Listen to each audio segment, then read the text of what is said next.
क्या आपने कभी सोचा है कि सड़क के किनारे या किसी सुनसान चौराहे पर रखा वो मिट्टी का मटका जिस पर लाल कपड़ा और सिंदूर लगा होता है, क्या वो सिर्फ एक अंधविश्वास है?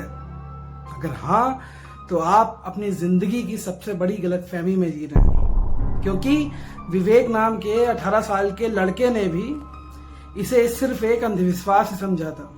उसने अनजाने में एक ऐसे मटके पर पैर रख दिया जिसमें कई सालों से एक तड़पती रूह कैद थी। कई जानते हैं कि उसकी इस गलती का क्या अंजाम हुआ। चलिए शुरू करते हैं विवेक की जिंदगी की वो खौफनाक दास्तान जो आज भी अच्छों के रोंगटे खड़े कर देती है।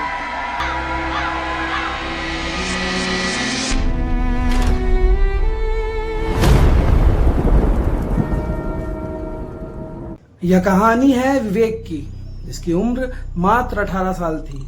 विवेक को शुरुआत से ही बॉडी बनाने का और कसरत करने का एक जुनून सा सवाल था। घर की माली हालत इतनी अच्छी शुरुआत से ही नहीं थी कि वह शहर के किसी महंगे जिम में जा सके या कोई महंगी प्रोटीन डाइट ले सके, लेकिन उसका एक अटूट नियम था, चाहे कितनी भी कांपने वाली ठंड हो या चाहे जितनी भी गर्मी हो, वो रोज सुबह ठीक 3:30 बजे बिस्तर छोड़ देता था और अपने दोस्तों के ग्रुप के साथ गांव के बाहर पगडंडी पर दौड़ने निकल जाता था। दिसंबर का महीना था। उस साल ठंड ने सारे रिकॉर्ड तोड़ दिए थे। कोहरा इतना घना था कि हाथ को हाथ नहीं दिखाई देता था। विवेक हमेशा की तरह सुबह 3:45 बजे अपने दोस्तों के तय किए गए ठिकाने पर पहुंच गया। वह करीब वहां पर खड़ा होकर 15 मिनट तक ठंड में ठिठुरते हुए अपने दोस्तों का इंतजार कर रहा है। लेकिन उस दिन इतनी कड़ाके की बर्फ जैसी हवाएं चल रही थी जिसकी वजह से उसका कोई भी दोस्त दौड़ने के लिए सुबह वहां बताई गई लोकेशन पर नहीं आते। विवेक ने जब अपनी घड़ी देखी तो सुबह के 4 बज रहे थे। उसने खुद से कहा कि रोज तो मैं इन सबके चक्कर में एक ही ट्रैक पर दौड़ा करता हूँ, आज कोई नहीं आया है तो क्यों ना अपना स्टेमिना चेक किया जाए। आज अकेले ही एक लंबी रनिंग मारता हूँ और देखता हूँ कितना दम है मुझमें। विवेक ने पगडंडी पर दौड़ना शुरू कर दिया।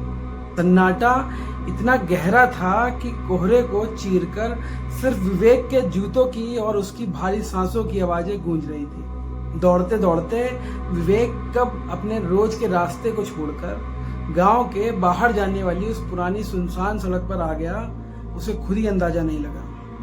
यह एक वही सड़क थी जिसके बारे में गांव के बुजुर्ग हमेशा कहते थे कि सूरज के ढलने के बाद वहां परिंदा भी पर नहीं मारता है। करीब 2 किलोमीटर लगातार दौड़ने के बाद विवेक का दम फूलने लगता है।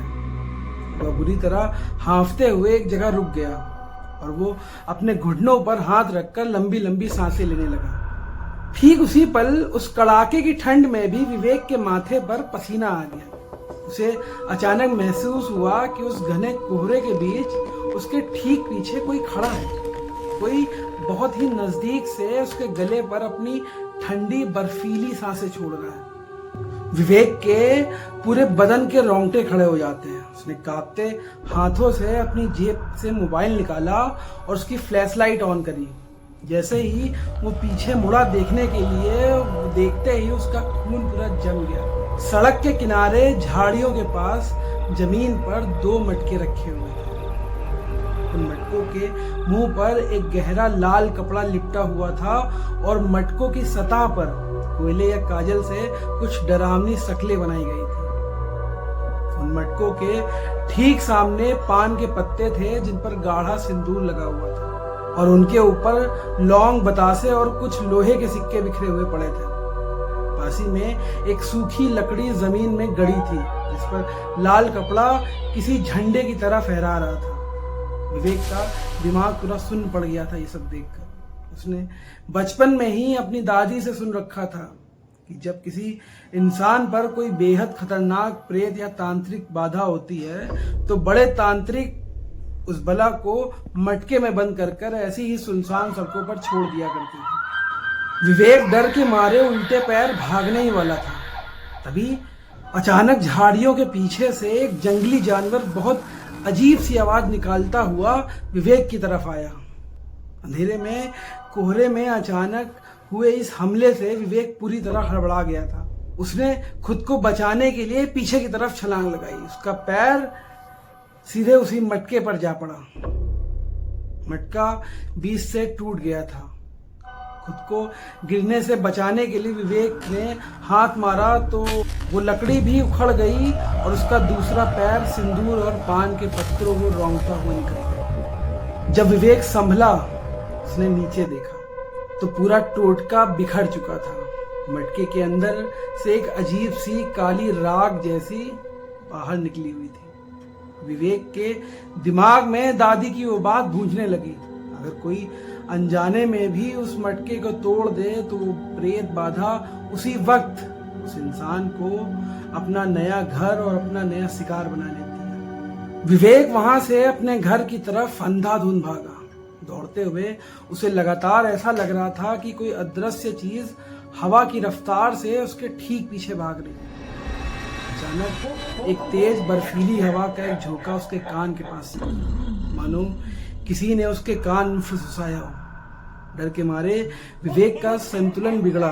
उसके पैर रास्ते में पड़ी एक ईंट से टकराता है और वह मुंह भला जमीन पर गिर पड़ता है। जैसे ही उसने उठने की कोशिश की, उसे अपने ऊपर एक भारी दबाव महसूस होता है, मानो कोई बहुत विशाल साया उसके ऊपर झुका हुआ है। विवेक की पीछे मुड़कर देखने की हिम्मत नहीं हुई। वह उठा और बिना पीछे देखकर ऐसा भागा कि सीधे अपने घर के दरवाजे पर आकर ही रुका। वह जोर जोर जबरदस्ती दरवाजे को पीटने लगता है। जब उसकी दादी ने दरवाजा खोला तो विवेक अंदर आकर फर्श पर बैठ गया और वहीं पर बेहोश हो गया। जब वह होश में आता है तो पूरी तरह पसीने से भीगा हुआ और थर-थर कांप रहा था। उसने रोते हुए अपनी दादी को सब कुछ सच सच बता दिया, जो भी उसके साथ सुबह सुबह हुआ। दादी का चेहरा एकदम सफेद पड़ चुका था, लेकिन उन्होंने विवेक को समझाया और दिलासा दिया। उन्होंने अपने घर के मंदिर के एक अभिमंत्रित लाल धागे को निकाला और विवेक के दाहिनी कलाई पर बांध दिया। विवेक को थोड़ा हौसला मिला और वह जाकर सो गया, लेकिन खौफ अभी खत्म नहीं हुआ था। विवेक गांव से करीब 15 किलोमीटर दूर एक मोटर गैराज में मैकेनिक का काम करता था। सुबह वह अपनी पुरानी बाइक लेकर काम पर चला गया। दिन भर काम करते हुए भी उसका मन कहीं नहीं लग रहा था। बस बार बार आंखों के सामने वही मटका और कोहरा आ रहा था। शाम को जब वह घर जाने के लिए निकलता है तो गैराज के मालिक ने कुछ गाड़ियों का अर्जेंट काम होने की वजह से उसे ओवर टाइम करने को बोला और कहा कि उसको पैसा मिलेगा। पैसों की तंगी की वजह से विवेक मना नहीं कर पाता। रात को काम खत्म करते ही तकरीबन 9:15 बज चुके थे। चारों तरफ घने अंधेरे और सन्नाटे का राज था। विवेक अपनी बाइक से वापस गांव के लिए निकला। ठंड के कारण सड़क पर एक भी इंसान नहीं दिख रहा था। ख्यालों में खोए हुए विवेक की बाइक कब उसी टोटके वाली सुनसान सड़क पर पहुंच गई, ये उसे भी नहीं पता। अचानक उसकी बाइक की हेडलाइट की रोशनी एक लोमड़ी सड़क के बीचों बीच आकर खड़ी हो गई। उसकी आंखें अंगारे की तरह चमक रही थी। उस लोमड़ी को बचाने के चक्कर में विवेक ने तेजी से हैंडल घुमाया। बाइक वहीं पर स्लिप हो गई और विवेक घिसड़ता हुआ सड़क किनारे जा गया। उसे हल्की खरोच आई, लेकिन जैसे ही वह अपनी बाइक उठाने के लिए खड़ा हुआ, हवा एकदम थम गई थी।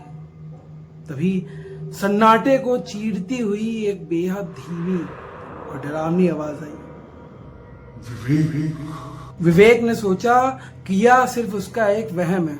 उसने कांपते हाथों से बाइक स्टार्ट की और तेजी से आगे बढ़ने लगा। लेकिन कुछ ही दूर जाने पर उसे सड़क किनारे एक खेत में एक औरत के सिसक कर रोने की आवाज सुनाई दी। लेकिन विवेक ने अपनी नजरें एकदम सामने रखी और एक्सीलेटर पूरा खींच दिया। तभी उसकी नजर गलती से बाइक के शीशे पर पड़ गई। जो कुछ उसने शीशे में देखा, उसके बाद विवेक का दिल बैठ सा गया था। उसके बाइक के पिछली सीट पर एक औरत बैठी हुई थी। उसका चेहरा पूरी तरह कोयले जैसा काला। वो लंबे लंबे उलझे हुए बाल हवा में उड़ रहे थे। उसकी आंखें पूरी तरह सफेद थी, उसमें कोई पुतली नहीं थी। वो औरत शीशे के अंदर सीधे विवेक की आंखों में ही देख रही थी। उसके होंठों पर एक खौफनाक मुस्कान थी। विवेक का कलेजा हलक में आ गया था, उसका दिमाग सुन्न हो गया और वो बाइक चलाते चलाते ही सड़क पर गिरकर बेहोश हो गया। रात के करीब 11 बजे कुछ किसान जब ट्रैक्टर से लौट रहे थे तो उन्होंने विवेक को सड़क पर बेहोश पड़ा देखा। वे उसे उठाकर उसके घर ले आए। जब विवेक की आंखें खुली तो उसका पूरा परिवार उसके पास बैठा रो रहा था। विवेक की जब आंख खुली तो उसने रोते हुए रात की पूरी बात बताई तो पूरे कमरे में एक सन्नाटा सा पसर गया। दादी ने कहा कि इसके पीछे पछेड़ा पड़ गया, यानी किसी बेहद दुष्ट आत्मा ने इसे जकड़ लिया है। दादी ने विवेक को सख्त हिदायत दी कि अब वह कुछ दिनों तक घर के बाहर कदम तक नहीं रखे। उन्होंने विवेक की कलाई पर एक और काला धागा बांधा, उसे पलंग के पास लोबान जलाई और खुद भी उसी कमरे में सोने लगी ताकि वह विवेक के ऊपर निगरानी रख सके। अजीब बात यह थी कि उस रात विवेक के सीने पर एक बारीक सा कट का निशान बन गया था, जिससे हल्का हल्का खून रिस रहा था। 3 दिन तक सब कुछ ठीक रहा, लेकिन चौथे दिन की रात को असली तांडव शुरू होता है। रात के करीब 2 बजे कमरे का तापमान अचानक इतना गिर गया था कि विवेक की हड्डियां तक कांपने लगी थी। ठंड के मारे जैसे ही विवेक की आंखें खुली, उसने देखा कि कमरे की छत के कोने से वही सफेद आंखों वाली काली औरत उल्टी लटकी हुई थी, उसकी तरफ हाथ बढ़ा रही थी। विवेक चिल्लाना चाहता था, अपनी मां को आवाज देना चाहता था, लेकिन उसका गला पूरी तरह ब्लॉक हो चुका था। वह औरत नीचे उतरी और कमरे के दरवाजे की तरफ बढ़ने लगी। विवेक का पूरा शरीर उसकी कंट्रोल से बाहर जा चुका था, जैसे ही वह किसी गहरे सम्मोहन में आ चुका हो। वह कठपुतली की तरह बिस्तर से उठा और साए के पीछे चलने लगा। उसने घर का मुख्य दरवाजा खोला और रात के सन्नाटे में बाहर निकल गया। खुशकिस्मती से दरवाजे की सांकल गिरने की आवाज दादी को सुनाई देती है, जिससे उनकी नींद खुल जाती है। उन्होंने बाहर आकर देखा तो विवेक रोबोट की तरह सीधे चला जा रहा था। उन्होंने तुरंत विवेक के माता पिता को जगाया। अंधेरा बहुत था, इसलिए वो सब चुपचाप एक तय दूरी बनाकर विवेक के पीछे पीछे भागने लगे। विवेक चलते चलते गांव के उस शमशान घाट पहुंचा जो चारों तरफ से खुला हुआ था। शमशानों के बीचों बीच एक भयानक आग जल रही थी। वहां एक औरत बैठी हुई थी जिसने मैली काली साड़ी पहन रखी थी। उसके बाल पूरे बिखरे हुए थे। उसकी आंखों के ऊपर एक गाढ़ा सिंदूर लगा हुआ था। वह कोई भयानक तांत्रिक डायन थी जो वहां किसी अघोरी साधना में एकदम लीन थी। विवेक चुपचाप जाकर उस आग के सामने बैठ गया। उस डायन ने जैसे ही विवेक के माथे पर सिंदूर का तिलक लगाया और अपने पास रखा एक धारदार तांत्रिक खंजर हवा में उठाया, वैसे ही विवेक के पिता और गांव वाले चिल्लाते हुए आगे बढ़े, पकड़ो उस डायन को, मारो उसे। अपने पीछे लोगों को आते देख उस डायन ने तुरंत हवन कुंड की कोई अजीब सी काला पाउडर फेंका। एक जोरदार धमाका हुआ और पूरे शमशान में इतना गाढ़ा दम घुटा देने वाला धुआं फैल गया कि किसी को कुछ भी दिख नहीं रहा था, ना कोई सांस ले पा रहा था। जब 2 मिनट बाद धुआं साफ हुआ तो वह डायन वहां से गायब हो चुकी थी। वहां सिर्फ विवेक बेहोश पड़ा था। उसके सीने का वो पुराना घाव फिर से ताजा हो जाता है, जिससे खून बह रहा था। घर वाले विवेक को वापस घर लेकर आते हैं। घाव पर हर तरह की दवाई लगाई गई, लेकिन अजीब बात यह थी कि वह छोटा सा कट निशान ठीक ही नहीं हो रहा था। हर सुबह वह घाव एक जैसा दिखता, जैसे अभी अभी किसी ने नया कट मारा हो। घर के उस कमरे में जहां लुबान जल रही थी, अब वहां भी किसी सड़े हुए मांस की भयानक बदबू आने लगती है। विवेक दिनों दिन सूख कर कांटा होता जा रहा था। उसकी आंखों के नीचे गहरे काले गड्ढे बढ़ चुके थे और वह बिस्तर से उठने के काबिल भी नहीं बचा था। आखिरकार दादी ने पड़ोस के गांव से एक बहुत ही पहुंचे हुए सिद्ध तांत्रिक को बुलाया। बाबा ने जैसे ही विवेक के घर की दहलीज पर कदम रखा, उन्हें किसी अदृश्य ताकत की इतनी जोर झटका मार के कि वो चौखट के बाहर जाकर गिरे। बाबा की आंखें लाल हो गई। वह समझ गए कि सामना किसी मामूली भूत प्रेत से नहीं है, बल्कि तंत्र विद्या की किसी बड़ी शक्ति से होने वाला है। उन्होंने अपनी आंखें बंद की, उग्र मंत्रों का जाप किया और अपने चारों तरफ भस्म फैलाकर घर के भीतर दाखिल हुए। विवेक की हालत देखकर बाबा ने गंभीर आवाज में कहा, इस बच्चे की जान बहुत बड़े खतरे में है। इस पर उस डायन का सीधा पैरा बैठ चुका है। वह इसकी आत्मा को खींच रही है। अगर कल शाम तक इसकी काट नहीं की गई तो ये लड़का बचाना बहुत मुश्किल है। उससे क्या कोई नहीं बचा पाएगा इसको। अगली शाम कमरे की सारी लाइटें बंद कर दी गई। सिर्फ मिट्टी का एक दिया जल रहा था। बाबा ने सिंदूर और कोयले से जमीन पर एक बड़ा सुरक्षा चक्र बनाया और विवेक को उसके बीच में बिठा दिया।